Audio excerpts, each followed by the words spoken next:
الحمدللہ رب العالمین والصلاة والسلام علی اشرف الانبیاء والمرسلین نبینا محمد وعلی آلہ واصحابہ اجمعین اما بعد۔ آج ہمارے پاس ایک نیا موضوع ہے جس کی طرف ہم منتقل ہو رہے ہیں، اور وہ موضوع ہے قضاء کے احکام اور مسائل۔ قضاء کے احکام اور مسائل، اس کا آج پہلا حصہ انشاءاللہ ہم پڑھیں گے، جس میں قضاء کی تعریف، اس کی مشروعیت اور اس کا حکم وغیرہ یہ انشاءاللہ ہم پڑھیں گے۔ تو قضاء جو ہے یہ عربی زبان میں قضاء یقضی سے قضاء مصدر ہے۔ قضاء یقضی قضاء سے مصدر ہے قضاء، اور اس کی جمع ہے عقدیہ، اس کی جمع عقدیہ آتی ہے۔ اور لغت میں لفظ قضاء کے کئی ایک معنی، لغت میں یعنی عربی زبان میں لفظ قضاء کے کئی ایک معنی ہیں، جن میں چند ایک کی طرف ہم اشارہ کرتے ہیں۔ سب سے پہلے الف، یعنی پہلا معنی قضاء کا عربی زبان میں فیصلہ کرنا یا حکم دینا، فیصلہ کرنا یا حکم دینا، جیسا کہ قرآن کریم میں اللہ تعالیٰ سورہ اسراء میں ارشاد فرماتا ہے وَقَضَىٰ رَبُّكَ أَلَّا تَعْبُدُوا إِلَّا إِيَّاهُ وَبِالْوَالِدَيْنِ إِحْسَانًا، اور تیرے رب نے یہ فیصلہ کر دیا ہے کہ اس کے سوا کسی کی عبادت نہ کرو اور ماں باپ کے ساتھ اس نے سلوک کرو۔ اب یہاں فیصلہ کرنے سے مراد حکم دینا ہے، فیصلہ کرنے سے مراد یہاں حکم دینا ہے کہ تیرے رب نے حکم دیا ہے کہ نہ تم عبادت کرو مگر اسی کی، اور والدین کے ساتھ احسان۔ دوسرا، قضاء کا معنی پیدا کرنا یا تخلیق کرنا بھی ہوتا ہے۔ عربی زبان میں قضاء کا معنی پیدا کرنا، تخلیق کرنا بھی ہوتا ہے، جیسے قرآن کریم میں اللہ سبحانہ وتعالیٰ فرماتا ہے فَقَضَاهُنَّ سَبْعَ سَمَاوَاتٍ، پس اللہ سبحانہ وتعالیٰ نے انہیں جو ہے وہ 2 دنوں میں 7 آسمان پورے بنا دیے۔ فَقَضَاهُنَّ سَبْعَ سَمَاوَاتٍ فِي يَوْمَيْنِ، فی یومین، پس اللہ تعالیٰ نے انہیں پیدا کیا 7 آسمانوں کو 2 دنوں میں، یعنی مطلب یہ ہے کہ اللہ تعالیٰ نے بنا دیا انہیں، یہاں بنا دینا، پیدا کرنا، بنانے کے معنی میں۔ اور اسی طرح جو ہے وہ قضاء کا معنی ادا کرنا، پورا کرنا اور فارغ ہونا، اس معنی کے اندر بھی یہ لفظ جو ہے وہ استعمال ہوتا ہے، جیسا کہ اللہ تعالیٰ قرآن کریم میں فرماتا ہے فَإِذَا قَضَيْتُم مَّنَاسِكَكُمْ فَاذْكُرُوا اللَّهَ، بس جب تم اپنے حج کے احکام پورے کر لو تو اللہ کو یاد کرو۔ تو یہاں ادا کر لو، پورے کر لو یا فارغ ہو جاؤ، یعنی ان مناسک سے اس وقت تم اللہ تعالیٰ کا ذکر کرو، یعنی کثرت سے اللہ کو یاد کرو اس نعمت پر جو اللہ نے تمہارے اوپر کی ہے۔ کثرت سے اللہ سبحانہ و تعالیٰ کو یاد کرو اس نعمت کے بدلے میں جو اللہ نے تمہارے اوپر کی ہے، کہ اللہ سبحانہ و تعالیٰ نے تمہیں اس ایک عظیم فریضے کو پورا کرنے اور اس کے مناسک کو ادا کرنے کی اللہ سبحانہ و تعالیٰ نے تمہیں جو ہے وہ توفیق دی ہے۔ تو یہاں یہ تیسرا معنی ہے ادا کرنا، پورا کرنا یا فارغ ہونا۔ تو یہ سارے معنی اس کے لیے آتے ہیں۔ تو اگر ہم اس کی بات کریں اصطلاح میں تو اس کا کیا معنی ہوگا؟ اصطلاح میں، بطور اصطلاح کے جب قضاء کا لفظ استعمال ہوتا ہے تو اس کا مطلب یہ ہے کہ بندوں کو شرعی حکم کا پابند کرنا اور ان کے جھگڑوں کا فیصلہ کر کے اختلاف کو ختم کرنا، یہ قضاء ہے۔ کیونکہ صاف ظاہر ہے کہ جو قاضی فیصلہ کرتا ہے اس کے اندر یا تو بندوں کو اللہ تعالیٰ کے احکامات کا پابند بنایا جاتا ہے، بندوں کو اللہ سبحانہ و تعالیٰ کے احکامات کا پابند بنایا جاتا ہے، یا پھر یہ ہے کہ جہاں کہیں ان کے اندر اختلاف ہو جاتا ہے، جھگڑا پیدا ہو جاتا ہے، اس جھگڑے کو ختم کیا جاتا ہے، حدود کا نفاذ ہوتا ہے اور شریعت کی خلاف ورزی کرنے والوں کو روکا جاتا ہے، اور ایک دوسرے کے حقوق کو پامال کرنے یا ایک دوسرے کی عزت مال جان پہ حملہ کرنے والوں کو روکا جاتا ہے۔ اور اگر غلط فہمی کی بنیاد پہ ان میں جھگڑا ہو جائے تو قاضی اس میں فیصلہ کرتا ہے۔ تو بہرحال یہ اس اعتبار سے اس کو قضاء کہتے ہیں۔ قضاء کی مشروعیت جو ہے وہ قرآن و سنت سے ثابت ہے۔ قرآن کریم میں اللہ سبحانہ و تعالیٰ فرماتا ہے وَأَنِحْكُمْ بَيْنَهُمْ بِمَا أَنزَلَ اللَّهُ،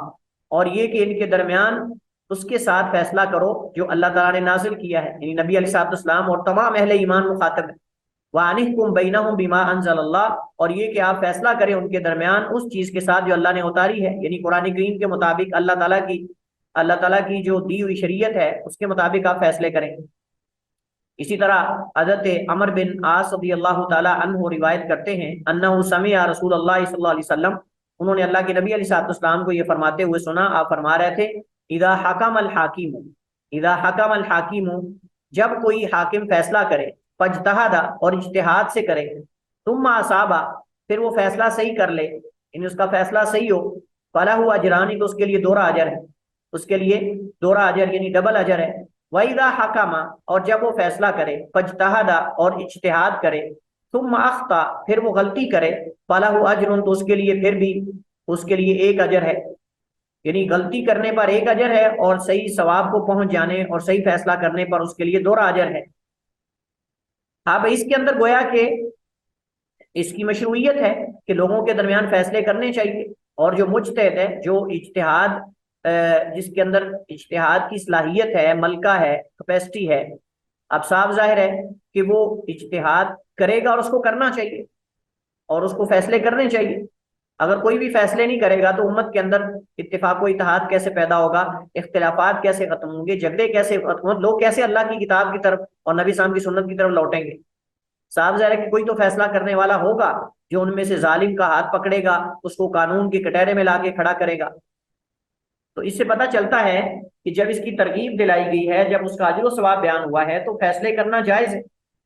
بخلاف ان کے خوارج کے جو کہتے ہیں کہ الحکم الا للہ، حکم صرف اللہ تعالیٰ کا ہے، لہذا فیصلہ جو ہے وہ اللہ تعالیٰ سے کروائیں گے۔ حالانکہ خود انہوں نے اپنے فیصلے اپنے بڑوں سے کروائے ہیں۔ جب بھی مسلمانوں کے خلاف خروج کرنا ہوتا یا جنگ کرنی ہوتی کسی کے خلاف یا کوئی بھی معاملہ ہوتا بڑا، اس کا فیصلہ اپنے بڑے سے کرواتے تھے۔ لیکن دوسری طرف صحابہ کرام کی تکفیر کر دی صرف اس وجہ سے کہ کیونکہ انہوں نے جو ہے وہ حکمین کے ثالثیوں کے فیصلے کو جو ہے وہ ماننے کا اقرار کر لیا ہے، یا انہوں نے کہا کہ ٹھیک ہے جو یہ بندے فیصلہ کر دیں ہمیں قبول ہے، تو یہ یعنی حکم الا للہ کا نعرہ لے کر نکل پڑے صحابہ کرام کے خلاف، ان کی تکفیر کر دی فریقین کی۔ حضرت علی رضی اللہ تعالیٰ نے اس وجہ سے کہا تھا کلمۃ حق ارید بها الباطل، یہ معنی کلمہ تو صحیح ہے لیکن اس سے مراد باطل لی جا رہی ہے، جو یہ مراد لے رہے ہیں وہ مراد نہیں ہے۔ اسی طرح اجماع امت بھی اس بات پر ہے کہ فیصلے ہونے چاہیے لوگوں کے اختلافات ختم کرنے کے لیے، اور یہ ضرورت بھی ہے۔ سلف اور خلف کے ہاں قاضی مقرر کرنے اور لوگوں کے درمیان فیصلے کرنے کی مشروعیت پر امت کا اجماع ہے۔ رسول کریم علیہ الصلوۃ والسلام اور آپ کے بعد آپ کے خلفائے راشدین اور دیگر خلفاء اور عمراء نے لوگوں کے درمیان فیصلے کیے ہیں۔ اللہ کے نبی علیہ السلام خود فیصلے کرتے رہے، اور جب آپ وسلم دنیا سے چلے گئے تو آپ کے خلفاء نے فیصلے کیے، اور باقاعدہ جو ہے ایک منصب اور ایک عہدہ تھا قاضی کا۔ قاضی کے منصب اور قاضی کے عہدے کا اتنا احترام تھا کہ اگر قاضی کسی خلیفہ کو بھی اگر عدالت میں پیش ہونے کا حکم دیتا تھا تو خلیفہ بھی عدالت میں پیش ہو جاتا تھا۔ اگر خلیفہ کے کسی بیٹے کو، اس کے کسی عزیز کو عدالت میں پیش ہونے کا حکم دیا جاتا تھا تو اس کو بھی جو ہے وہ مدعا علیہ یا مدعی بنا کر پیش کیا جاتا تھا، اور کسی عام آدمی اور خلیفہ کے درمیان فرق نہیں کیا جاتا تھا۔ یہ زمانہ مسلمانوں نے دیکھا ہے اور یہ عہد مسلمانوں نے دیکھا ہے، اور ہم یہ کہہ سکتے ہیں کہ جیل در جیل، صدی در صدی، نسل در نسل مسلمانوں کے اندر یہ خلافت پر، اس پہ جو قضا ہے اس پر عمل رہا ہے، اس پر عمل رہا ہے۔ قضا کی حکمت، قضا کی حکمت کئی حکمتیں ہو سکتی ہیں۔ ایک حکمت تو قضا کی یہ ہو سکتی ہے کہ دو جھگڑا کرنے والوں میں حق اور عدل و انصاف سے فیصلہ کرنا، دو جھگڑا کرنے والوں میں حق اور عدل و انصاف سے فیصلہ کرنا، تاکہ کسی کے پاس دوسرے کا کوئی حق نہ رہے، کسی کے پاس کوئی دوسرے کا حق نہ رہے۔ تو گویا کہ عدل و انصاف کا بول بالا ہے، عدل و انصاف کا بول بالا ہے اور ظلم کا خاتمہ ہے۔ اسی طرح امن و امان اور تعلقات میں واقع ہونے والے خلل اور خرابی کا مداوع کرنا۔ امن و امان میں اگر خلل واقع ہو رہا ہے تو صاف ظاہر ہے کہ اس خلل کو دور عدالت کرے گی، قاضی کرے گا، اس کے بارے میں جو مناسب سزا ہے وہ امن و امان خراب کرنے والوں کی وہ سنا کر ان کو سزا دے کر جو ہے وہ دیگر لوگوں کے لیے عبرت کا نشان بنایا جائے گا، ان کے لیے درس اور سبق بنایا جائے گا اسے۔ اور طرفین کو اس حکم کا پابند کرنا جس پر ان کا خالق راضی ہو۔ یہ ساری حکمتیں ہیں امت اسلامیہ کو دیگر امتوں سے نمایاں کرنا، اور اس قضا کے ضمن میں امر بالمعروف نہی عن المنکر کو اجاگر کرنا۔ یعنی قضا صرف محض قضا نہیں ہے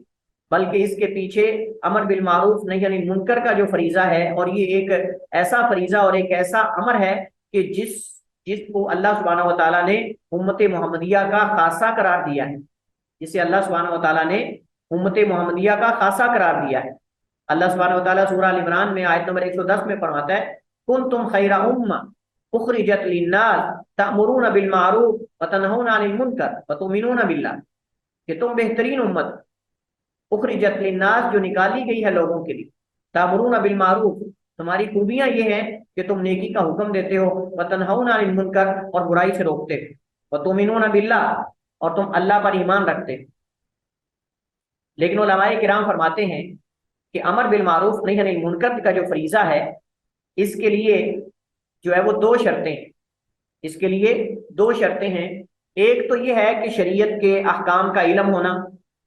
شرعی احکام کا علم ہونا، یعنی جس برائی پر آپ انکار کرنے جا رہے ہیں، جس برائی پر آپ انکار کرنے جا رہے ہیں، آپ کو یقین ہونا چاہیے کہ وہ برائی ہے، واقعتاً گناہ ہے اور شریعت نے ایسے گناہ سے، ایسے عمل سے روکا ہے۔ یہ نہ ہو کہ آپ لوگوں کو ایک ایسے عمل سے روک رہے ہوں کہ جو نہ شریعت نے اس کو روکا ہو، نہ لوگوں کے ہاں وہ کوئی معیوب ہو۔ بعض لوگ جو ہے ایسی چیزوں سے لوگوں کو روک رہے ہوتے ہیں کہ جس کو شریعت نے منکر قرار نہیں دیا۔ تو دیکھیں، نہی عن المنکر کا معنی یہ نہیں ہے کہ آپ اپنے ذہن کے اندر ایک چیز بری بنا لیں اور اس میں لوگوں کو روکنے لگ جائیں، نہیں۔ امر بالمعروف نہی عن المنکر کا قاعدہ اور ضابطہ یہ ہے کہ ان چیزوں سے روکا جائے گا جن چیزوں کو شریعت نے برا قرار دیا ہے، اور اس کے لیے لازم ہے کہ اس روکنے والے کے پاس علم ہو کتاب و سنت کا۔ اگر اس کے پاس کتاب و سنت کا علم نہیں، دلیل نہیں، اگر آگے سے وہ بندہ پوچھ لے کہ کہاں روکا ہے، تمہیں کس نے کہا کہ یہ غلط ہے، تو اس کو کیا دلیل دے گا؟ لہذا نہی عن المنکر کے لیے ضروری ہے کہ بندے کے پاس علم ہو کہ واقعی یہ برائی ہے، اور دوسری شرط یہ ہے کہ اس کو روکنے کی طاقت، اس کو روکنے کی طاقت ہو۔ اس وجہ سے نبی کریم علیہ الصلوۃ والسلام نے جو ہے وہ امر بالمعروف نہی عن المنکر کے 3 درجات بتائے۔ فرمایا من رأى منکم منکرا فلیغیرہ بیدہ، فإن لم يستطع فبلسانہ، فإن لم يستطع فبقلبہ، فإن لم يستطع فبلسانہ، کہ تم میں سے جو برائی کو دیکھے فلیغیرہ بیدہ، اپنے ہاتھ سے روکے۔ اگر ہاتھ سے روکنے کی استطاعت نہیں ہے تو زبان سے روکے، اگر زبان سے نہیں تو کم از کم دل سے اس کو برا جانے۔ وذالک اضعف الایمان، اور یہ ایمان کا سب سے کمزور ترین درجہ ہے۔ تو دیکھیں، بعض حالات میں انسان ہاتھ سے روک سکتا ہے، خصوصاً ان لوگوں کو جو انسان کے متحد رہتے ہیں، جو آپ کے متحد ہیں، آپ کی سرپرستی میں، ان کو آپ ہاتھ سے بھی روک سکتے ہیں۔ اس طرح کوئی امیر اگر کسی علاقے کا امیر ہے تو وہ ہاتھ سے روک سکتا ہے، اس طرح اگر کوئی آدمی گھر کا سربراہ ہے تو وہ ہاتھ سے روک سکتا ہے۔ لیکن بعض مقامات پہ انسان کے پاس ہاتھ سے برائی کو روکنے کی استطاعت نہیں ہوتی۔ اگر ہاتھ سے روکتا ہے تو فتنہ بڑھتا ہے، کم نہیں ہوتا۔ یہ ضابطہ ہے کہ اس برائی سے روکنے کے سبب برائی کم ہو یا ختم ہو، نہ کہ ڈبل ہو جائے۔ فساد اس سے کم ہونا چاہیے، فساد بڑا نہیں ہونا چاہیے، اس کا خاتمہ ہونا چاہیے۔ ایسا نہی عن المنکر نہیں ہونا چاہیے کہ انسان اس انداز میں جا کے انکار کرے ان پر کہ وہاں فتنہ فساد شروع ہو جائے، وہاں قتل و غارت شروع ہو جائے، ایسا نہیں۔ تو صاحب اس کے درجات ہیں۔ اسی طرح اگر ہم بات کرتے ہیں امر بالمعروف کی، تو امر بالمعروف منی نیکی کا حکم دینا، اس کے لیے بھی لازم ہے کہ پہلے نمبر پر بندے کے پاس علم ہو کہ واقعی یہ نیکی ہے اور یہ عبادت ہے جس کا میں لوگوں کو حکم دے رہا ہوں، جس کی طرف لوگوں کو دعوت دے رہا ہوں۔ اگر وہ نیکی نہیں، اگر وہ عبادت نہیں ہے تو امر بالمعروف شمار نہیں ہوگا، بلکہ یہ تو جہالت اور بدعات اور خرافات کی طرف دعوت دینا ہوگا۔ اور اس وجہ سے نبی علیہ الصلوۃ والسلام نے فرمایا کہ یہ ایسے لوگ جو لوگوں کو خرافات کی طرف بلاتے ہیں، یہ دعات علی ابواب جہنم، جہنم کے دروازے پر یہ دروگے ہیں جو بلانے والے ہیں، لوگوں کو دعوت دے رہے ہیں آؤ جہنم میں داخل ہو جاؤ۔ لہذا امر بالمعروف کے لیے بھی دلیل ہونا ضروری ہے، اور اس نیکی کے نیکی ہونے کا علم ہونا، اس کا ثابت ہونا یہ ضروری ہے۔ بہرحال یہ ایک ضمنی چیز بیچ میں آ گئی، ہم آگے چلتے ہیں۔ تو یہ گویا کہ اس امت کو دیگر امتوں سے نمایاں کرتا ہے، یعنی قضا، اور اس طرح اس کے ضمن میں امر بالمعروف نہی عن المنکر ہے۔ قضا کا حکم کیا ہے؟ دیکھیے، قضا کی مختلف صورتیں ہیں اور ہر صورت کا حکم مختلف ہے۔ نمبر 1، امت کے حق میں قضا کا حکم فرض کفایہ ہے۔ فرض کفایہ کا مطلب یہ ہے کہ امت کے اندر کچھ لوگوں کے فیصلے کرنے والا ہونا چاہیے، ایسی علماء کی، مجتہدین کی، ایسی قضات کی جماعت ہونی چاہیے جو لوگوں کے اختلافات میں ان کے فیصلے کر سکیں، ان کی صلح کروا سکیں، اور ظالم کے ظلم کی نشاندہی کر سکیں، اور اس نشاندہی کے بعد اس کی سزا کو متعین کر سکیں، قانون کو نافذ کروا سکیں، یعنی قانون کو بتا سکیں اور شریعت کا حکم سنا سکیں۔ اگر سارے لوگ ہی بالکل جاہل ہوں کوئی ان کی رہنمائی کرنے والا، ان کے درمیان فیصلے کرنے والا نہ ہو تو یہ امت کی پستی ہے، امت کی ذلت ہے، اور اس کے لیے ضروری ہے کہ ایسے لوگوں کی ایک جماعت ہو جو لوگوں کے درمیان فیصلے کرے۔ اس وجہ سے ہم کہیں کہ یہ فرض کفایہ ہے، یعنی کچھ لوگ ایسے ہونے چاہیے، لیکن اگر کوئی بھی نہیں ہوگا تو پھر سارے گناہ گار ہیں۔ لیکن اگر ہیں فیصلہ کرنے والے قاضی تو پھر باقی لوگ گناہ گار نہیں ہیں، ہم ان کو پابند نہیں کریں گے اس بات کا کہ سارے لوگ علم قضا سیکھو، ہم یہ نہیں کہیں گے، ہم یہ نہیں کہیں گے کہ سارے لوگ علم قضا سیکھو، بلکہ ہم یہ کہیں گے کہ ایک جماعت ایسی ہونی چاہیے۔ اللہ تعالیٰ قرآن کریم میں فرماتا ہے یا ایھا الذین آمنوا کونوا قوامین بالقسط،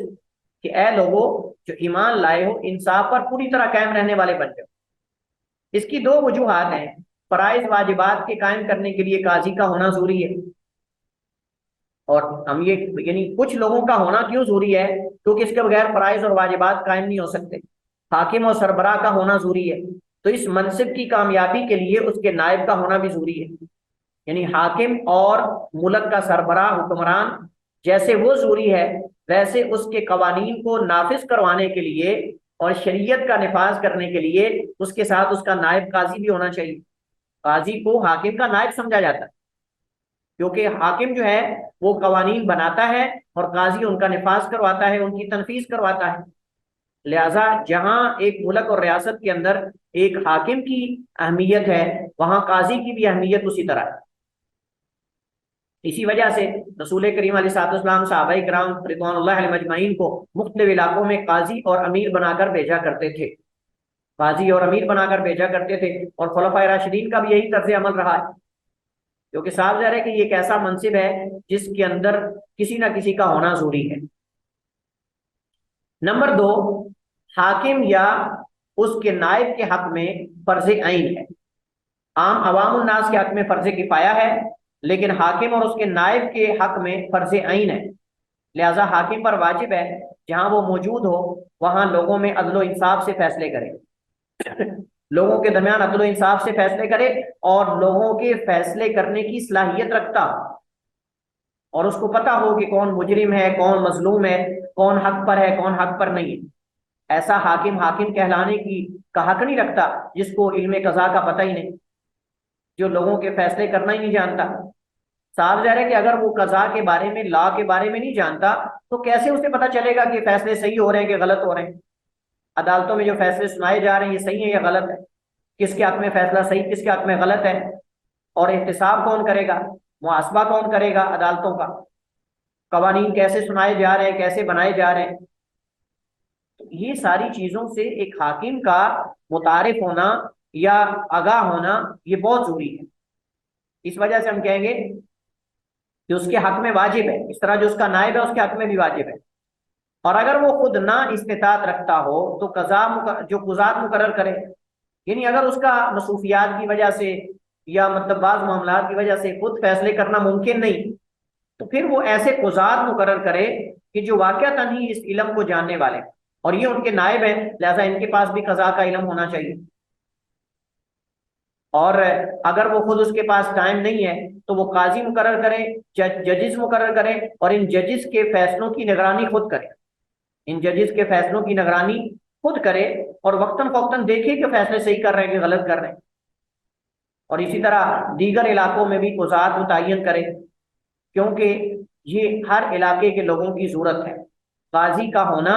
ہر علاقے کے ہونے کی ضرورت ہے۔ قاضی اور جج بننے کا کیا حکم ہے؟ اب یہ تو اصل میں مسئلہ تھا کہ علم قضا کا کیا حکم ہے،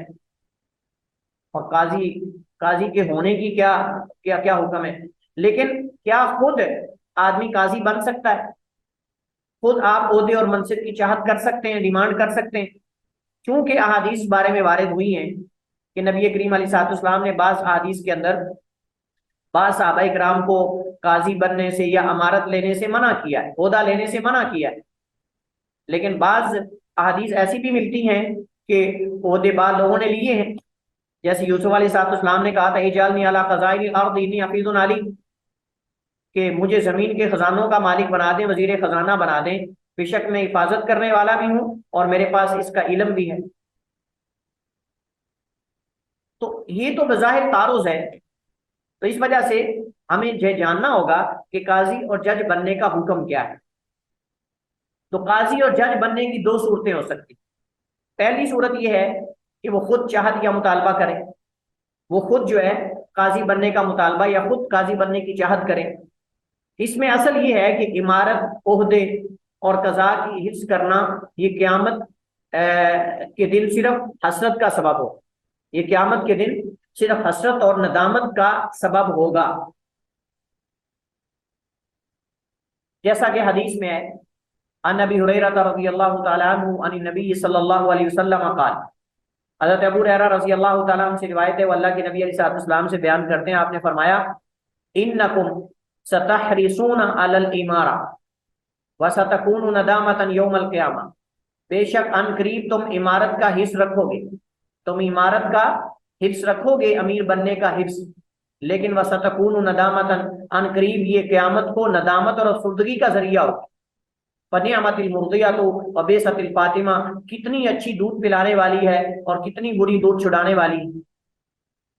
اب اس کے اندر بظاہر ہمیں یہ حکم معلوم ہوتا ہے کہ اصل یہ ہے کہ کسی عہدے کو طلب کرنا یہ جو ہے وہ مکروہ ہے اور یہ جائز نہیں ہے، اصل یہ ہے. لیکن بعض شروط کے مطابق یا بعض صورتوں میں وہ واجب بھی ہو جاتا ہے، بعض صورتوں میں وہ مستحب بھی ہوتا ہے، بعض صورتوں کے اندر جائز ہوتا ہے اور بعض صورتوں میں مکروہ اور بعض صورتوں میں حرام ہوتا ہے، بعض صورتوں میں حرام ہوتا ہے. تو نبی علیہ السلام نے جو یہاں یہ کہا ہے وہ یہ ہے کہ ایک آدمی جو ہے وہ صرف دنیا کی خاطر اس عہدے اور منصب کا حریص ہے. ایک ہوتا ہے کہ امت کی درد دل رکھتا ہے، امت کے بارے میں غمخوار امت ہے، سمجھتا ہے کہ عہدے ایسے خالی پڑے ہیں یا ایسے عہدوں پر ایسے لوگ براجمان ہیں کہ جو صحیح طریقے سے فیصلے نہیں کر رہے. تو درد دل رکھنے والا ہے، اس اعتبار سے وہ طلب کرتا ہے کہ میں صحیح طریقے سے فیصلے کروں گا، دوسرے لوگ اہل نہیں. تو یہ ایک الگ مسئلہ ہے. لیکن پہلے سے اہل لوگ موجود ہوں، اہلیت رکھنے والے، اور پھر انسان اپنے آپ کو پیش کرے اور جا کے طلب کرے، اور یہ اصل میں اس کو اس حدیث کے اندر بیان کیا گیا ہے. کیونکہ جو شخص دنیا کا لالچ لے کر، حرص اور طمع لے کر جو ہے وہ عمارت لیتا ہے، اللہ تعالیٰ اس کی مدد نہیں کرتا اس عمارت پر. لیکن اگر ایک آدمی نے اس کو عمارت کو لیا، طلب کر کے لیا، لیکن اس کے بعد اس نے اس کا حق ادا کیا، عدل و انصاف کا نفاذ کیا، لوگوں پہ عدل و انصاف کو قائم کیا، فیصلے صحیح کیے، اور جو ہے وہ اس کے نجائز مال کو استعمال نہیں کیا، عدل و انصاف سے خود بھی چلتا رہا، ایسا شخص جو ہے یقیناً اس کے لیے وہ اجر و ثواب ہے جو اللہ نے عادل حکمران کے بارے میں یا عادل حاکم کے بارے میں اللہ کے نبی علیہ السلام نے بیان کیا ہے. تو آگے آخر میں بیان کیا گیا ہے فنعمت المرضیۃ وبئست الفاطمہ، کتنی اچھی دودھ پلانے والی ہے اور کتنی بری دودھ چھڑانے والی ہے. اس کا مطلب یہ ہے کہ جو شخص عمارت اور عہدہ لیتا ہے پھر اس کو چھوڑنے کا نام نہیں لیتا، پھر اس کو چھوڑنے کا نام نہیں لیتا. اس وجہ سے یہ ایک ایسی چیز ہے، اگر اس کا انسان کو اس کا جو ہے وہ حرص اور طمع انسان کے اندر بیٹھ جائے تو پھر انسان اس کو اگر چھڑائی جائے گی تو بری لگے گی. جب تک ملتا رہے گا عہدہ منصب تب تک اچھا لگتا ہے، لیکن جب چھڑا لیا جائے تو وہی دینے والا برا لگنے لگ جاتا ہے. یعنی دنیا کی خاطر کسی حاکم یا کسی امیر کے ہاتھ میں انسان بیعت کر لے، جب تک وہ دنیا دیتا رہے تب تک تو امیر المومنین ہے، تب تک تو وہ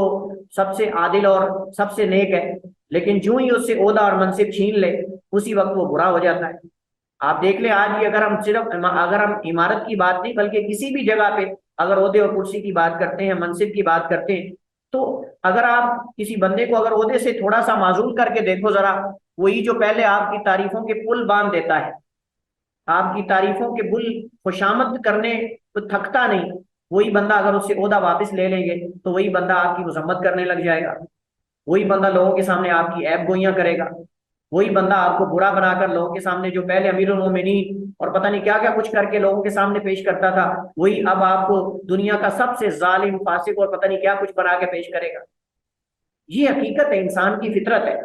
کہ عہدہ لیا جائے تو برا لگتا ہے اور دیتے رہے وہ تو بڑا خوش ہے انسان.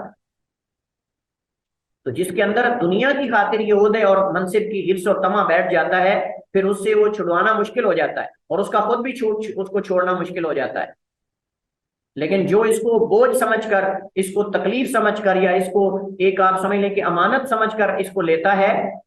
تو یا اس کو اس کے اوپر ڈال دی جاتی ہے وہ امانت، تو وہ تو جان چھڑاتا ہے، وہ تو جان چھڑاتا ہے۔ سیدنا ابوبکر صدیق رضی اللہ تعالیٰ نے کیا فرمایا؟ انہوں نے کہا تھا کہ میں تم میں سے کوئی بہتر نہیں ہوں، لیکن یہ میرے اوپر بوجھ ڈال دیا گیا امت کا، اس وجہ سے جب تک میں سیدھا چلتا رہوں تو میری اطاعت کرو، جب دیکھو کہ میں سیدھے راستے سے ہٹ گیا ہوں تو میری اطاعت تمہارے اوپر لازم نہیں۔ وہ تو اپنی اپنی جان چھڑاتے تھے اس عہدے اور منصب سے، لیکن جو دنیا کا حریص ہوتا ہے وہ خود بھاگ کے اس کو لیتا ہے اور پھر چھوڑنے کا نام نہیں لیتا۔ آج ہمارے یہاں اکثر جماعتوں میں، اکثر جو تنظیموں میں جھگڑے کیوں ہیں؟ اس کی اصل وجہ یہ کرسی ہے، یہ کرسی، یہ والی، یہ سب کرسی کے کرتوت ہیں۔ اس کرسی کی خاطر قتل و غارت ہوتی ہے، اس کرسی کی خاطر تدبیریں ہوتی ہیں، اس کرسی کی خاطر الزام تراشیاں ہوتی ہیں، اس کرسی کی خاطر جو ہے دوسروں کی عزتیں اچھالی جاتی ہیں، دوسروں کی ذاتیات پہ حملہ کیا جاتا ہے، اور یہ کرسی ہی ہے جس کرسی کی خاطر جو ہے اتنے اتنے گھنونے اعمال کیے جاتے ہیں، دوسروں پر الزام لگائے جاتے ہیں، انسان تصور نہیں کر سکتا۔ اسی طرح ایک دوسری حدیث میں نبی کریم علیہ الصلوۃ والسلام نے فرمایا، حضرت عبد الرحمن بن سمرہ رضی اللہ تعالیٰ عنہ کی حدیث ہے، اللہ کے نبی علیہ الصلوۃ والسلام نے فرمایا، فرماتے ہیں قال النبی صلی اللہ علیہ وسلم یا عبد الرحمن، اللہ کے نبی نے فرمایا اے عبد الرحمن، یعنی عبد الرحمن بن سمرہ، لا تسأل الامارہ، امارت کے بارے میں، عہدے کے بارے میں سوال نہ کرنا، لا تسأل الامارہ، امارت کا سوال نہ کرنا، فإنک ان اعطیتها، کیونکہ اگر آپ ڈیمانڈ کرنے پر، مطالبہ کرنے پر دیے گئے، انکا، بے شک آپ، ان اوتیتہا، اگر آپ یہ عمارت دے دیے گئے، ان مسئلتین، سوال کرنے پر، وکیلتا الیہا، تو آپ اس کے سپرد کر دیا جائے گا، آپ اس کے سپرد کر دیا جائے گا، اور پھر آپ جو ہے وہ سوائے ندامت اور پشیمانی کے کچھ نہیں اسے حاصل کر سکتے، اللہ آپ کی مدد نہیں کرے گا، کیونکہ آپ دنیا کی خاطر اس کو لے رہے ہیں۔ اب صاحب جو دنیا کی خاطر لے رہا ہے وہ دنیا کی خاطر ہی فیصلے کرے گا، اور جب دنیا کی خاطر فیصلے کرے گا تو پھر فیصلے جو ہے اکثر غلط ہوں گے، اکثر غلط ہوں گے، دوسروں پہ ظلم ہوگا، مظلوم پہ زیادتی ہوگی، اور ظالم کو جو ہے وہ اس کی تائید ہوگی، بڑے لوگوں کو چھوڑ دیا جائے گا، چھوٹے لوگوں کو جو ہے پکڑ لیا جائے گا، کیونکہ یہ دنیا کی خاطر ہے نا، تو دنیا کی خاطر تو پھر دنیا داروں کو ہی اس کے اندر جو ہے وہ قریب کیا جاتا ہے۔ میں ان اوتیتها عن غیر مسئلۃ وان علیہا، اگر بغیر مانگے آپ کو عہدہ مل جائے اور پھر آپ اس کو قبول کر لیں تو اللہ آپ کی مدد کرے گا، وان علیہا، آپ اس پر مدد کیے جائیں گے، واذا حلفت علی یمین، اور جب آپ کسی چیز پر قسم کھا لیں اس کام کے کرنے کی، فرأیت غیرہا خیرا منہا، اور آپ اس کے غیر میں خیر دیکھیں، یعنی آپ نے کسی کام کے کرنے کی قسم کھا لی لیکن آپ کو بعد میں پتا چلا قسم کھانے کے بعد کہ نہیں یہ نہیں بلکہ یہ کام زیادہ بہتر ہے، تو آپ اس کام کو چھوڑ دیں اور وہ کریں جو بہتر ہے، اور قسم کا کفارہ دے دیں۔ فرائیت غیرہا خیرا منہا، اور آپ اس کے غیر کو اس سے بہتر دیکھیں، فکفر یمینہ کا، اپنی قسم کا کفارہ دے دیں، واتی الذی ہوا خیر، اور اس کام کو آئیں، وہ کام کریں جو بہتر ہے۔ یہ ایک آپ سمجھ لیں کہ دوسرے موضوع سے متعلق حصہ ہے، لیکن اب ہمارے موضوع سے متعلق پہلا حصہ ہے کہ عمارت کو مانگ کے نہیں لینا چاہیے، سوائے چند صورتوں کے جن کو آگے ہم ذکر کریں گے، اور جو مانگ کر لیتا ہے وہ اس کے سپرد کر دیا جاتا ہے، اس پر وہ پھر مشکل ہو جاتا ہے فیصلے کرنا صحیح، لیکن جو زبردستی دے دیا جائے یا اس سے مطالبہ کیا جائے کہ تم یہ عہدے کو قبول کرو، زبردستی اس کے اوپر بوجھ ڈال دیا جائے، اگر وہ اس کو قبول کر لیتا ہے اس نیت سے کہ فیصلے صحیح کرے گا، اللہ پھر اس کی مدد کرتا ہے، اللہ پھر اس کی مدد کرتا ہے۔ جیسے ہمارے سامنے خلفائے راشدین کی مثالیں موجود ہیں، سیدنا ابوبکر صدیق رضی اللہ تعالیٰ عنہ کی مثالیں، اور کئی صحابہ کرام کی مثالیں موجود ہیں، اور یہ کوئی عہدہ اتنا کوئی قابل تعریف عہدہ نہیں ہے کہ انسان اس کو بڑی خوشی سے قبول کر لے۔ بعض ائمہ کو مارا گیا اس پر، امام ابو حنیفہ رحمہ اللہ تعالیٰ کو قاضی نہ بننے پر مارا گیا، بعض علماء نے لکھا ہے کہ اسی وجہ سے وہ فوت ہو گئے۔ اس طرح اور بڑے بڑے علماء کو قاضی نہ بننے پر مارا گیا کہ ان سے مطالبہ کیا کہ تم قضاء کے عہدے کو قبول کرو، انہوں نے کہا ہم اس عہدے کو قبول نہیں کریں گے، اور اس پر ان کو مارا گیا باقاعدہ، لیکن انہوں نے اس کے باوجود بھی اس عہدے کو قبول نہیں کیا۔ تو میں یہ بتا رہا تھا کہ ایک حدیث میں آتا ہے نبی کریم علیہ الصلوۃ والسلام نے فرمایا کہ جس کو قاضی بنا دیا گیا، یہ ایک حدیث ہے سنن ابن ماجہ میں، کہ نبی صلی اللہ علیہ وسلم نے کہ جس کو قاضی بنا دیا گیا اس کو بغیر چھری کے ذبح کر دیا گیا، یہ حدیث ہے، جسے قاضی بنا دیا گیا اسے بغیر چھری کے ذبح کر دیا گیا۔ اتنا یہ آپ سمجھ لیں کہ حساس عہدہ اور منصب ہے۔ صاف ظاہر ہے کہ اس کے اندر لوگوں کے حقوق کے فیصلے کرنے ہوتے ہیں،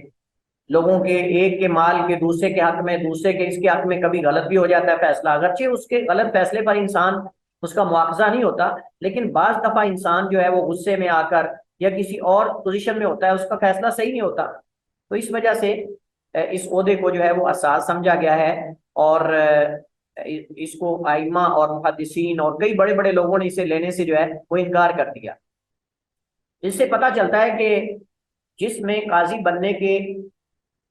بننے کی طلب اور ارادہ ہو، اسے چاہیے کہ حد الامکان اس عہدے سے بچنے کی کوشش کرے، کیونکہ اگر وہ قبول کر لیتا ہے تو اسی کے سپرد کر دیا جائے گا، پھر لوگوں میں صحیح فیصلے نہیں کر پائے گا۔ کیوں؟ کیونکہ وہ دنیا کی خاطر اس عہدے اور منصب کو لے رہا ہے۔ تنبیہ: منصب قضا کو طلب کرنا ہر حال میں مکروہ یا حرام نہیں، بلکہ بعض صورتیں اس سے مستثنیٰ ہیں، یعنی کچھ صورتوں میں طلب کر سکتے ہیں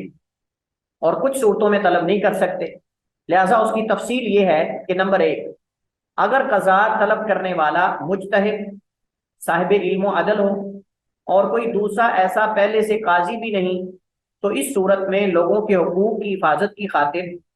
اگر افضل، یعنی آپ سمجھ لیں کہ وہ شخص ہے ان لوگوں میں سے، تو پھر یا افضل ہے یا واجب ہے، یہ ہم یہ کہیں گے اگر واجب نہیں تو کم از کم افضل ہے، بہتر ہے کہ وہ اس صورت میں کہ جب اس عہدے اور اس منصب پر کوئی اس قدر قابل یا اس قدر مہارت رکھنے والا اور اس منصب اور عہدے کا علم رکھنے والا نہیں ہے، تو پھر وہ مطالبہ کر سکتا ہے۔ اس کی مثال یوسف علیہ السلام کا قصہ ہے۔ یوسف علیہ السلام نے عزیز مصر سے کہا تھا، قال اجعلنی علی خزائن الارض انی حفیظ علیم، کہ مجھے زمین کے خزانوں پر بنا دیں، یعنی مقرر کر دے، بے شک میں پوری طرح حفاظت کرنے والا اور خوب جانتا ہوں، میرے پاس اس کو ترتیب دینے کی بھی صلاحیت ہے۔ کیونکہ آپ جانتے ہیں کہ یوسف علیہ السلام نے وہ بادشاہ کی خواب کی تعبیر بتائی کہ 7 سال قید سالی کے آنے والے ہیں، اس کے بعد پھر 7 خوشحالی کے سال آئیں گے، تو اس کی تدبیر کیا ہے کہ تم جو ہے وہ جو جنس ہے، جو دانے ہیں، ان کو ان کے بالیوں کے اندر رہنے دو، اور اس کے علاوہ انہوں نے مختلف قسم کی تدابیر بتائی۔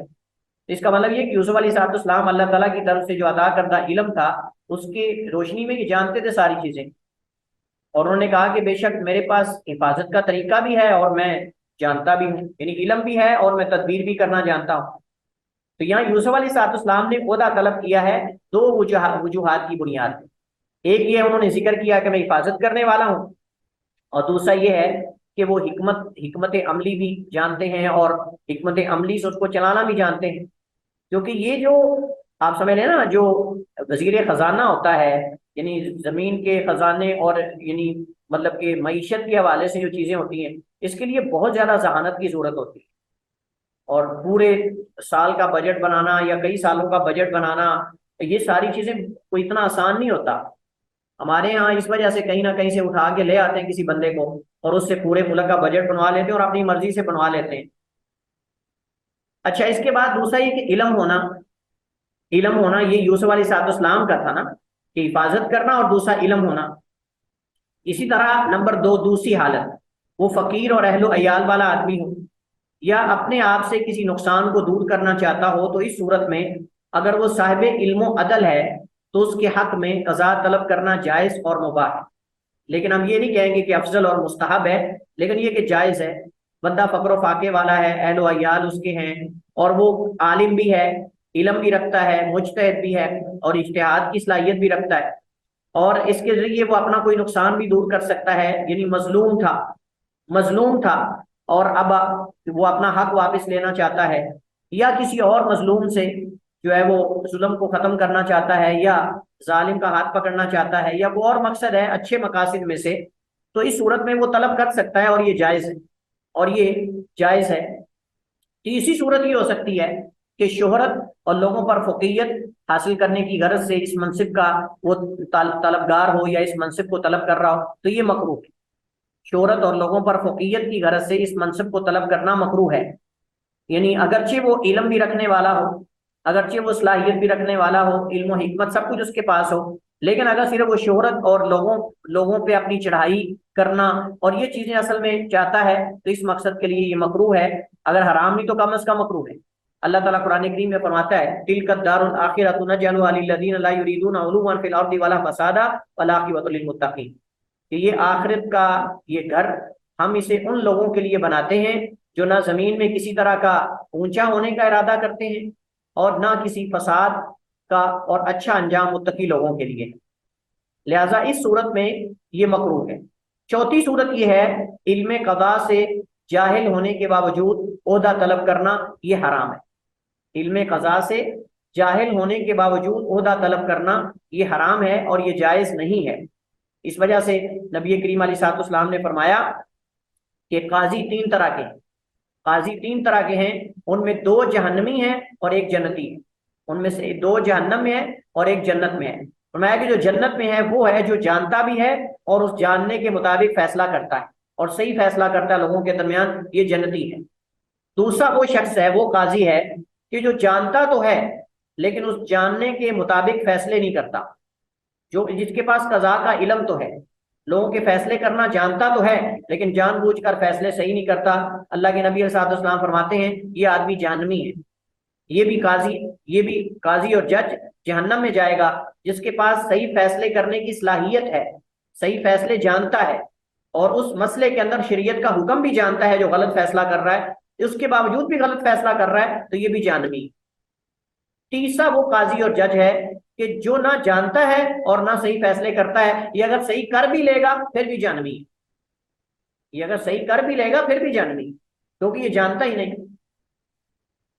جب جانتا ہی نہیں تو پھر فیصلے کرنے کے لیے عہدہ کیوں لے رہا ہے؟ اور اس سے اگر تکے سے کوئی صحیح فیصلہ ہو بھی جاتا ہے تو اس کا مطلب یہ نہیں ہے کہ یہ صحیح ہو جائے گا، کیونکہ جہاں وہ ایک آدھا صحیح فیصلہ کر رہا ہے وہاں پتہ نہیں کتنے درجنوں فیصلے غلط کر چکا ہے، وہاں کتنے وہ فیصلے درجنوں غلط کر چکا ہے، لہذا اس صورت میں اللہ کے نبی علیہ السلام فرماتے ہیں یہ بھی جہنمی اور یہ جہنم میں جائے گا۔ تو یہ چار جو ہے وہ صورتیں اس کی بنتی ہیں کہ یعنی بعض صورتوں کے اندر واجب ہے، بعض صورتوں کے اندر مستحب ہے اور بعض صورتوں کے اندر مکروہ ہے اور بعض صورتوں کے اندر حرام ہے، تو اس طرح کر کے چار حکم ہیں جو تفصیل اس کی یہاں بیان کی گئی ہے۔ اس کے بعد کچھ مزید اس حوالے سے احکام اور مسائل ہیں، ان کا دوسرا حصہ ہے، ان کو ہم پڑھتے ہیں، آج ہی پڑھ لیتے ہیں، کوشش کرتے ہیں۔ جی بتائیے ایمن، آپ کا سوال ہے کوئی؟ سر ایک جس طرح وہ گاؤں میں ہوتا ہے کہ کہتے ہیں کہ آپ ہمارا فیصلہ کر دیں کسی بھی لوگوں کو بیٹھک لگا کے، تو وہ پھر کس کیٹیگری میں آئے گا؟ جس طرح اگر کوئی بھی بندہ کہہ دے ہمارا ڈسپیوٹ ہے، کوئی جھگڑا ہے، تو اس کو حل کر دیں اور اس کو خود ہی کہہ دیں کہ تم جج بن جاؤ اس معاملے میں۔ نہیں، دیکھیں ایک ہوتا ہے لوگوں کے درمیان صلح صفائی کروانا، لوگوں کے درمیان صلح صفائی کروانا یا کسی عام معمولی بات کے اندر اس کو ثالثی بنا لینا، یہ جائز ہے، لیکن جو حدود کا نفاذ ہے اور لوگوں کے جو بڑے اختلافات اور بڑے فیصلے ہیں اس کے بارے میں عدالت کی طرف رجوع کیا جائے گا، کیونکہ صاحب اگر وہ فیصلہ کر بھی دیتا اس کا نفاذ کون کرے گا؟ اس کا نفاذ اگر ان میں سے ایک فریق نہیں مانتا تو پھر جو بڑا طاقتور ہے وہی صاحب ہے کہ اسی کی بات چلے گی۔ لیکن یہ ہوتا ہے کہ وہ اپنے کسی رشتہ دار کسی بڑے دنا آدمی کو کہتے ہیں جی آپ جو فیصلہ کر دیں ہمیں منظور ہے، تو کوئی حرج نہیں، وہ اس کو دنا سمجھتے ہیں اس کے اندر تو وہ اسے فیصلہ کروا رہے ہیں، اصل میں اس چیز کے اندر شریعت کے حکم کا کوئی تعلق نہیں ہوتا، یعنی شریعت کے حکم کا مطلب یہ ہے کہ وہ ایک عام ان کا لڑائی جھگڑے کے اندر مسئلہ ہوتا ہے کہ جی اس کا حق ہے یا نہیں، تو اس کے اندر وہ کوئی آدمی دنا علاقے کا، خاندان کا، قبیلے کا وہ فیصلہ کر سکتا ہے، لیکن کسی بڑے اختلافات اور مسائل کے اندر صاف ظاہر ہے کہ وہ عدالت کی طرف رجوع کیا جائے گا، کیونکہ اگر کوئی عام آدمی کسی کے حق میں فیصلہ کر بھی دیتا ہے تو اس کو نافذ کون کروائے گا؟ قاضی تو کروا سکتا ہے، عدالت تو کروا سکتی ہے، لیکن عام بندہ تو نہیں نہ کروا سکتا۔ اس وجہ سے اس کی پھر غلطیاں یہ ہوتی ہیں، اس کے نقصانات یہ ہوتے ہیں کہ جب قبائلی مطلب کہ جیسے قبائلی لوگوں کا رواج ہے اور وہاں پنچایتیں اور یہ رواج، اس کے اندر ظلم ہوتے ہیں، اکثر اس میں صحیح فیصلے اکثر نہیں ہوتے، اکثر جو ہے وہ اپنی سمجھ کے مطابق وہ وڈیرا جو ہے فیصلہ کر دیتا ہے، اس میں زیادہ تر فیصلے جو ہے وہ ظالم کے حق میں ہوتے ہیں اور مظلوم کے خلاف ہوتے ہیں، کیونکہ صاحب ظاہر ہے کہ اس کو بھی پتا ہے وڈیرے کو بھی اگر میں اس بڑے آدمی کے خلاف فیصلہ کروں گا تو یہ الٹا مجھے نقصان دے گا، اسے اپنی کرسی کی بھی چدراہٹ کا بھی ضائع ہونے کا ڈر ہوتا ہے۔ اس وجہ سے وہ مظلوم کے خلاف ہی فیصلے ہوتے ہیں، اکثر مظلوم کے حق میں فیصلے کم ہی ہوتے ہیں۔ دوسری بات یہ کہ یہ نظام جو ہے وہ جاہلیت کا نظام ہے، یہ جاہلیت کا نظام ہے کہ لوگ جو ہے وہ پچاتے ہیں اور یہ معاملات کرتے تھے۔ اب شریعت آ چکی ہے، اب اس کے لیے باقاعدہ کتاب و سنت کی روشنی میں فیصلے کیے جائیں گے۔ ہاں اگر میاں بیوی کے درمیان اختلاف ہو جاتا ہے یا معمولی دو بھائیوں کے درمیان ہو جاتا ہے، اس میں کوئی بڑا اگر صلح کروا دیتا ہے عدل و انصاف کے ساتھ، عدل و انصاف کے ساتھ، تو کوئی حرج والی بات نہیں ہے۔ لیکن اس اعتبار سے کرنا کہ اس کے اندر اپنی خواہش کے مطابق شریعت کو سامنے رکھنے کے باوجود فیصلہ اپنی من کا کر دینا، ایک کو مظلوم بنا دینا اور ایک کو ظالم بنا دینا، مطلب یہ کہ ایک کا حق دوسرے کو دے دینا، یہ صحیح نہیں۔ دوسری صورت یہ کہ بغیر سر ہمیں مطالبے کے ووٹ بھی قاضی تو لینے بننا۔ ہوتے ہیں۔ پہلا تھا کہ قاضی یعنی مطالبہ کر کے قاضی بننا، اور دوسری صورت یہ ہے کہ بغیر مطالبے کے قاضی بن جانا۔ جن لوگوں کو بغیر مطالبے کے قاضی بنایا جاتا ہے وہ تین طرح کے ہیں۔ نمبر ایک، جس کے لیے اس شعبے میں داخل ہونا جائز نہیں، اور اس سے مراد وہ شخص ہے جو قضاء کو سرے سے جانتا ہی نہیں، یا اس میں قاضی کی شروط مکمل نہیں، اس کو اگر بنایا بھی جائے تو اسے قبول نہیں کرنا چاہیے۔ ایک بندہ اس علم سے واقف نہیں، اس شعبے سے واقف نہیں، اس کو اگر بنایا بھی جائے، کوئی ماما چاچا لالا بڑا چھوٹا ہونے کے رشتہ ناتا جوڑ کر کوئی اگر اس کو بنا دیتا ہے تو اس کو چاہیے کہ اس عہدے کو نہ لے۔ ٹھیک ہے رشتہ داریاں سے ہیں لیکن اس عہدے کو نہیں لینا چاہیے اسے۔ رسول کریم علیہ السلام کی حدیث جو میں ابھی آپ کے سامنے ذکر کر رہا تھا کہ نبی صاحب نے فرمایا قاضی تین طرح کے ہیں، ایک جنتی ہے باقی دو جہنمی ہے، اور حدیث پہلے میں ذکر کر چکا ہوں۔ اس کے اندر ایک وہ ہے کہ جو جانتا ہی نہیں اور لوگوں کے فیصلے کر رہا ہے۔ نمبر دو، جس کے لیے قضاء جائز تو ہے لیکن واجب نہیں۔ اس سے مراد وہ شخص ہے جس میں قاضی بننے کی اہلیت تو ہے لیکن اس کی طرح کا کوئی اور بھی موجود ہے صلاحیت رکھنے والا پہلے سے، لہذا ایسے شخص کے لیے اختیار ہے کہ قضاء کو قبول کرے یا رد کر دے۔ نمبر تین، جس پر قضاء واجب ہے، اس سے مراد وہ شخص ہے جو قاضی بننے کا اہل بھی ہے اور کوئی دوسرا اس کی طرح کا اہلیت رکھنے والا بھی نہیں، تو ایسے شخص پر قضاء کو قبول کرنا واجب ہے جب اس قبول کرنے کا کہا جائے، کیونکہ یہ فرض کفایہ ہے اور اسے ادا کرنے کے لیے کوئی دوسرا جو ہے وہ اہلیت اگر نہیں بھی رکھتا، مثال کے طور پر اسے ادا کرنے کے لیے کوئی دوسرا اہلیت بھی نہیں رکھتا تو اس کے حق میں واجب ہے۔ جیسے میت کی تجہیز و تکفین کا مسئلہ ہے، اگر کوئی بھی نہیں کرے گا تو گناہ گار سارے ہوں گے، لیکن اگر کچھ کر دیتے ہیں تو باقیوں سے حق وہ ادا ہو جائے گا لیکن ثواب کرنے والوں کو ملے گا۔ قاضی بننے کی شروط کیا ہے؟ منصب قضاء کے لیے یہ شرطیں ضروری ہیں۔ نمبر ایک، بلوغت، بچہ قاضی نہیں بن سکتا، نہ ہی اس کا فیصلہ بہت بار ہوگا، کیونکہ بچہ تو اپنی ذاتی مال میں تصرف کا حق نہیں رکھتا تو دوسروں کے فیصلے کیسے کر سکتا ہے۔ اس طرح قضاء میں صرف کمال عقل ہی کافی نہیں بلکہ ذہانت، عمدہ رائے کی بھی ضرورت ہوتی ہے، اور بچے کے اندر یہ میچورٹی نہیں ہوتی۔ میچور آدمی یہ فیصلے صحیح کر سکتا ہے، بچہ نہیں کر سکتا۔ نمبر دو، عقل، مجنون، بے وقوف وغیرہ کو قاضی نہیں بنایا جائے گا کیونکہ فیصلوں کے لیے عقل کی ضرورت ہوتی ہے جو ان اشخاص میں مفقود ہوتی ہے، اور بڑے افسوس سے کہنا پڑ رہا ہے کہ بعض عدالتوں میں ایسے قاضی بنائے جاتے ہیں جو شراب پی پی کے آدھی عقل ان کی رہ چکی ہوتی ہے، اکثر نشے میں دھت رہتے ہیں اور ان کی کیفیت ہی نشیوں والی ہوتی ہے۔ ایسے لوگوں کو قاضی نہیں بنانا چاہیے، جج نہیں بنانا چاہیے۔ آزاد ہونا، غلام قاضی نہیں بن سکتا کیونکہ خود اپنے مالک کی اجازت کے بغیر تصرف نہیں رکھتا تو وہ فیصلے کیسے نافذ کروائے گا۔ دوسرا، اس منصب اور عہدے کے ایک ہیبت ہے، اور ہیبت کے لیے یعنی یہ غلام کو جب بٹھا دیں گے اس پر تو دوسرے بندے کہیں گے لو کل یہ غلام تھا آج فیصلے کر رہا ہے، تو اس قدر ہیبت اس عہدے اور منصب کی لوگوں کے دل کے اندر نہیں بیٹھے گی کہ غلام کو بنانے کے لیے۔ یہ ایک الگ بات ہے کہ ہمیں حکم دیا گیا کہ ہم اطاعت کریں، لیکن صاف ظاہر ہے کہ لوگ بسا اوقات یہ چیزیں جلدی سے قبول نہیں کرتے۔ نمبر چار، اسلام، کافر قاضی نہیں بن سکتا کیونکہ وہ اس مسلمانوں کی ولایت و ذمہ داری کا حق نہیں رکھتا، لہذا اسلامی عدالت کے اندر کسی کافر کا قاضی ہونا یہ ممکن نہیں، کیونکہ فیصلہ کرنا ہے کتاب و سنت کی روشنی میں، اور کتاب و سنت کی روشنی میں کافر فیصلہ کر ہی نہیں سکتا۔ اللہ تعالیٰ قرآن کریم میں فرماتا ہے وَلَن يَجْعَلَ اللَّهُ لِلْكَافِرِينَ عَلَى الْمُؤْمِنِينَ سَبِيلًا، اللہ کافروں کے لیے مومنوں پر ہرگز کو راستہ نہیں بنائے گا۔ دوسری وجہ یہ کہ قاضی کے لیے ضروری کہ وہ شریعت کے احکامات لاگو کرے، اس کے مطابق فیصلے کرے، اور یہ ایمان اور خوف الہی کے بغیر ممکن نہیں، یہ ایمان اور خوف الہی کے بغیر ممکن نہیں، جبکہ کافر ان دونوں سے بس اکثر محروم ہوتا ہے۔ بعض دفعہ کوئی غیر مسلم جو قاضی ہوتا ہے اس کے دل میں خوف آ جاتا ہے لیکن بسا اوقات اس کے ایمان نہیں ہوتا۔ ذکوریت، عورت منصب قضاء پر فائز نہیں ہو سکتی، اور جمہور فقہاء اور اہل علم کی رائے ہے کہ وہ نہیں ہو سکتی۔ ان کے نزدیک قضاء یا امارت عورت کے سپرد کرنے والا گناہگار ہوگا اور اس کی ولایت اور قضاء باطل اور مردود ہوگی۔ ان کی دلیل کیا ہے؟ حضرت ابو بکرہ رضی اللہ تعالیٰ عنہ کی حدیث ہے، وہ بیان کرتے ہیں کہ لما بلغ النبی صلی اللہ علیہ وسلم ان فارسا ملک ابنۃ کسریٰ، جب اللہ کے نبی کو یہ خبر پہنچی کہ جو اہل فارس ہیں انہوں نے کسریٰ کی بیٹی کو اپنا بادشاہ بنا لیا ہے، اپنا بڑا بنا لیا ہے، تو اللہ کے نبی نے فرمایا لن یفلح قوم ولوا امرهم امرأة، وہ قوم کبھی فلاح نہیں پا سکتی، کامیاب ہو سکتی، انہوں نے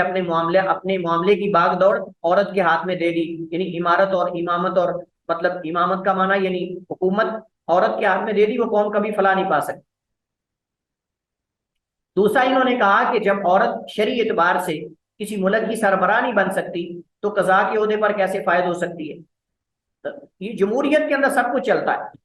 جمہوریت کے اندر سب کچھ چلتا ہے، ہم یہاں اسلامی حکومت کی بات کر رہے ہیں اور اسلام کی روشنی میں بات کر رہے ہیں۔ رسول کریم علیہ الصلوۃ والسلام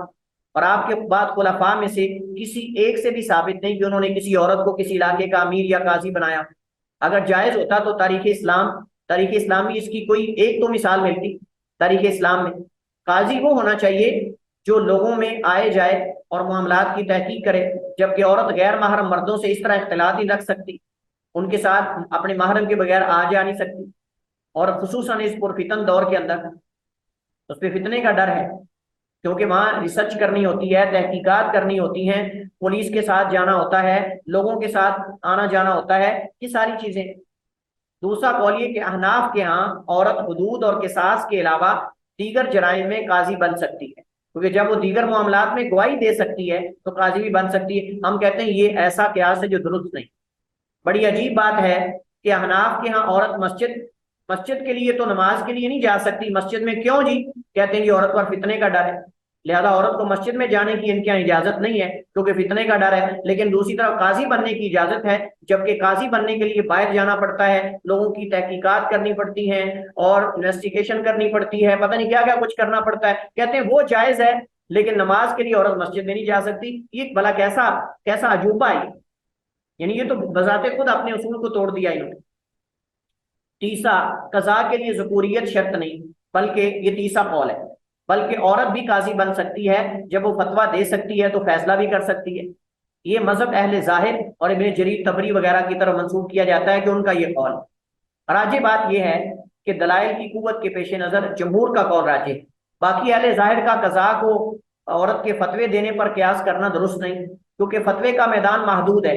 جبکہ قضاء کا میدان امارت کے متشابہ ہے، اور امارت عورت کے سپرد کرنا جائز نہیں ہے۔ فتویٰ دینا تو صحابیات فتویٰ دیتی تھی، ان سے آ کر صحابہ کرام بھی تابعین بھی پوچھتے تھے، اور اس کی تو ہمارے پاس دلیل موجود ہے، لیکن اس کی کوئی دلیل موجود نہیں۔ حضرت عائشہ سے لوگوں نے آ کر فیصلے کروائے ہوں، ان کو عدالت میں قاضی بنایا۔ عادل ہونا یعنی قاضی فرائض و واجبات اور ارکان کی پابندی کرنے والا، صادق و امین ہو، حرام اور گناہوں کے کاموں سے بچنے اور شک والی جگہوں سے، تہمت والی جگہوں سے دور رہنے والا۔ لہذا کسی فاسق شخص کو جو قاضی نہیں بنایا، اس کو قاضی نہیں بنایا جا سکتا، کیونکہ جو دین کو قائم کرنے کے قابل نہیں وہ قضاء کو کیسے قائم رکھ سکتا ہے؟ جبکہ قضاء امانات میں سب سے بڑی امانت ہے، تو جو اللہ کی امانت میں خیانت کر رہا ہے، جو لوگوں کی امانت میں خیانت کر رہا ہے، وہ اس امانت کو کیسے ادا کر سکتا ہے؟ نمبر 7، مجتہد ہونا۔ اس سے مراد یہ ہے کہ قاضی تمام شرعی دلائل سے آگاہ ہو اور شرعی دلائل سے مسائل اخذ کرنے کی استطاعت رکھتا ہو۔ اسی طرح اسے قرآن و سنت میں سے عام خاص، مجمل مفصل، ناسخ منسوخ، متواتر احاد، متصل مرسل، صحیح ضعیف کا مکمل علم، عربی زبان پہ مکمل دسترس رکھتا ہو۔ سبحان اللہ، ہمارے ہاں تو قاضی سارے ہی کتنا اکثر ہی اس سے نہ بلد ہے، اقوال صحابہ تابعین وغیرہ اجماعات سب کا علم ہو۔ نمبر 8 اور آخری، سالم الحواس، اس کے حواس سارے سالم، اندھا قاضی نہیں بن سکتا، بہرا قاضی نہیں بن سکتا، گونگا قاضی نہیں بن سکتا، کیونکہ قاضی کے لیے بعض جگہوں پر آنکھ کی ضرورت ہوتی ہے، بعض جگہوں پر کان کی ضرورت ہوتی ہے، بعض جگہوں پر زبان کی ضرورت ہوتی ہے، مکمل طور پہ تحقیقات نہیں وہ کر سکتا،